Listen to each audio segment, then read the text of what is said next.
I'm not bothered by disorder. So how many of you people are not bothered by disorder? Okay, and how many of you are bothered by disorder? Yes. So some of those of you who are bothered by disorder probably have an eating disorder. That would be my guess. I'm not going to ask, but that would be my guess. Because one of the things that does characterize people who have eating disorders is they tend to be very orderly. And orderly people tend to be quite sensitive to disgust. And disgust seems to be the driving factor behind eating disorders, because people who have body dysmorphia or eating disorders tend to be relatively disgusted by what they see as, inadequacies in their own body. So orderliness can get out of hand a lot. We have some suspicions that it's maybe also associated with authoritarianism in political viewpoints, because conservatives are more conscientious than liberals, but specifically they tend to be more orderly. So, and that doesn't mean orderliness is a bad thing. It just means, and this is something to think about with regards to all the traits, that any trait exaggerated too far starts to become negative. So the big 5 traits, at least in principle, don't have any, what would you call it, intrinsic moral value. And that's partly because too much of a good thing seems to turn very rapidly into a really bad thing. So having a healthy personality seems to be more like something like the balance between the different traits, and maybe also something like your ability to increase the breadth of your traits. So maybe if you're like hyper orderly, one of the things that would be good for you to learn is to not be hyper orderly in every situation all the time. It's too rigid. So okay, so orderly people are bothered by disorder and they follow a schedule. And so industrious people do not waste their time and they know what they're doing. So how many of you people don't waste your time?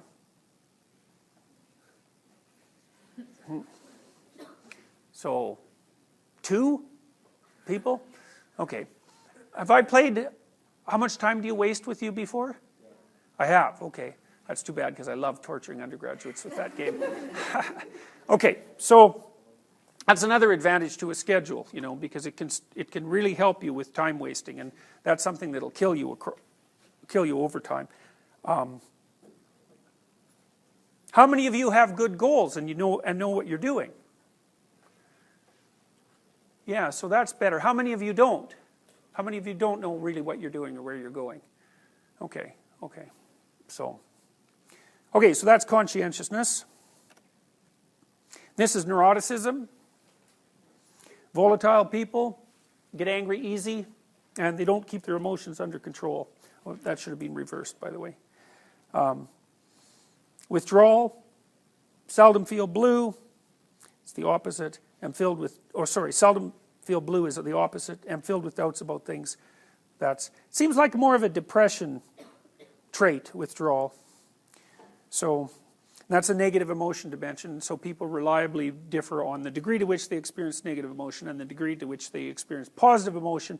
And those 2 things are actually different, because the circuitry that operates positive emotion is a particular circuit, and the circuits that operate negative emotion are particular circuits, and they're not merely opposites. So you can be highly neurotic and very extroverted.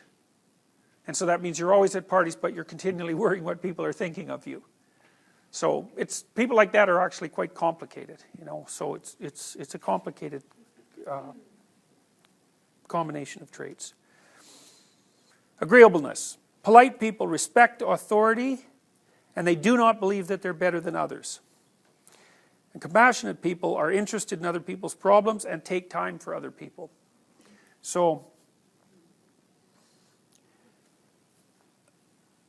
I'll tell you this after we do extroversion. Open people, we talked about this already. If you're creative, you believe in the importance of art, you love to reflect on things. If you're smart, which is sort of the intellect category, you're quick to understand things and can handle a lot of information. And then extroverted people are assertive. They take charge. They're able to influence people, so they're kind of charismatic. And if they're enthusiastic, they make friends easily and are easy to get to know. It might be of some interest to you that disagreeable people who are extroverted are narcissistic. So, because a disagreeable person isn't particularly polite, they don't really care about your feelings, and they're very dominant. So,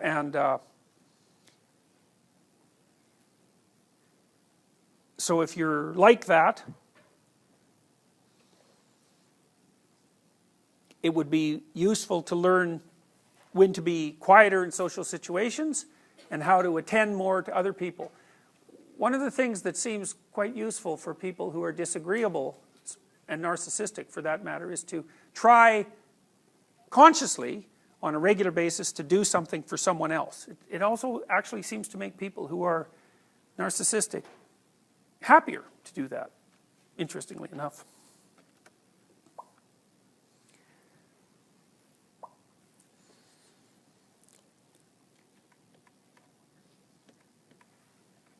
Okay, so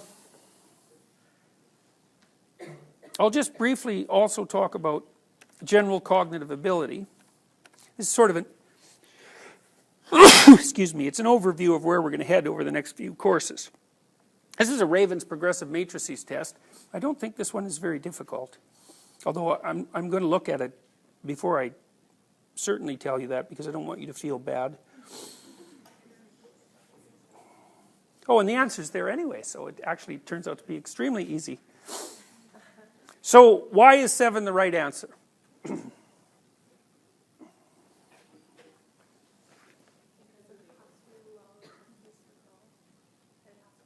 Okay, say that again. It has to be the lowest. Why? Why does it have to be the lowest? The circle. And then the square is at the top. Right, so there has to be an item at the bottom. Yeah, at the bottom. Okay, It and has to be a little circle, and it has to be a triangle. why does it have to be a triangle? Because it's the only thing missing. Right, because every other row Yeah. has a triangle. So you inferred all that by analyzing the 3 by 3 matrix. Yeah. Okay.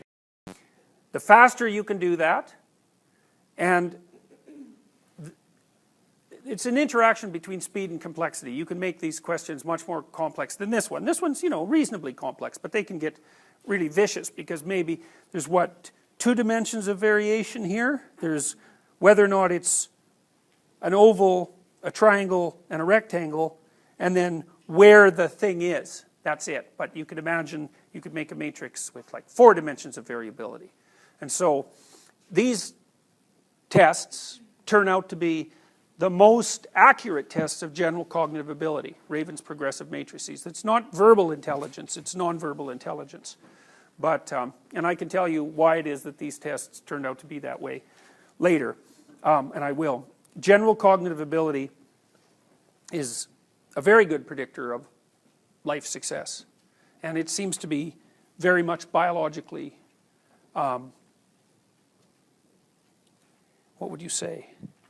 Biological factors play a large role, especially in modern society, in determining relative levels of intelligence, which is a relatively rough